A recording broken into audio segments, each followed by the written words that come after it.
খাইতে গেছে। বিসমিল্লাহির রহমানির রহিম। এই তেল দিয়ে দিলাম পরিমাণ মতো, তেলটা গরম হোক।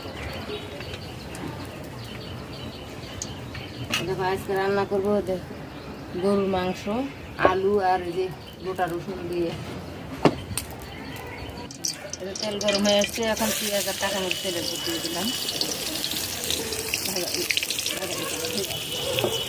আর যে তেজপাতা আর গোটা গরম মশলা দিচ্ছি। পেঁয়াজ কাঁচা ভাজা হয়ে আসছে, এখন আদা রসুন বাটা দিয়ে দিলাম। আদা রসুন বাটাটা ভাজা ভাজা হয়ে আসছে, এখন অল্প পরিমাণে পানি দিয়ে গুঁড়া মশলা দিয়ে। এই যে এখন গুঁড়া মশলাগুলো দিব আমি। হলুদের গুঁড়া, মরিচের গুঁড়া, গরম মশলার গুঁড়া অল্প পরিমাণে দিয়েছি। গরম মশলা দিয়েছি শুকনো, আর এই যে জিরার গুঁড়া আর ধনার গুঁড়া আর পরিমাণ মতো লবণ।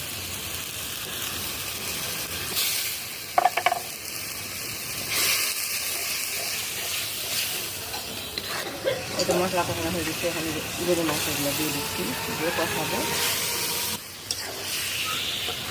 ভালো করে কষাই নিই, দিয়ে পরিমাণ মতো পানি দিয়ে ঢেকে দিই, সিদ্ধ হবে মাছের চুলাতে হয়ে গেছে। এখন যে আলু আর গোটা রসুন আমি দিয়ে দিলাম, কষাই নিই। রসুন বেটা পছন্দ করে খুব। হ্যাঁ, তুমিও তো, আমারও ভালো লাগে রসুন মাংসের মধ্যে। রসুনটা খেতে বেশি টেস্ট লাগে, আর আলুটা। মাছ কষানো হয়ে গেছে, আলু মাংস সব পরিমাণ মতো পানি দিই, সিদ্ধ হোক। আপনাদের ঢেকে দেবো এখন। এই তো মাংস সিদ্ধ হয়ে এসছে, ঝোল কমে গেছে। এখন তো মাংসগুলো কষাবো।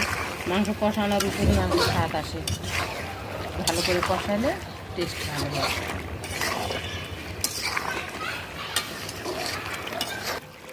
মাংস কষানো হয়ে গেছে, এখন পরিমাণ মতন ঝোল দিয়ে দিই। মাংস রান্না করা আমার হয়ে গেছে, এখনটা জিরার গুঁড়া দিয়ে দিলাম, নাড়াই নেব।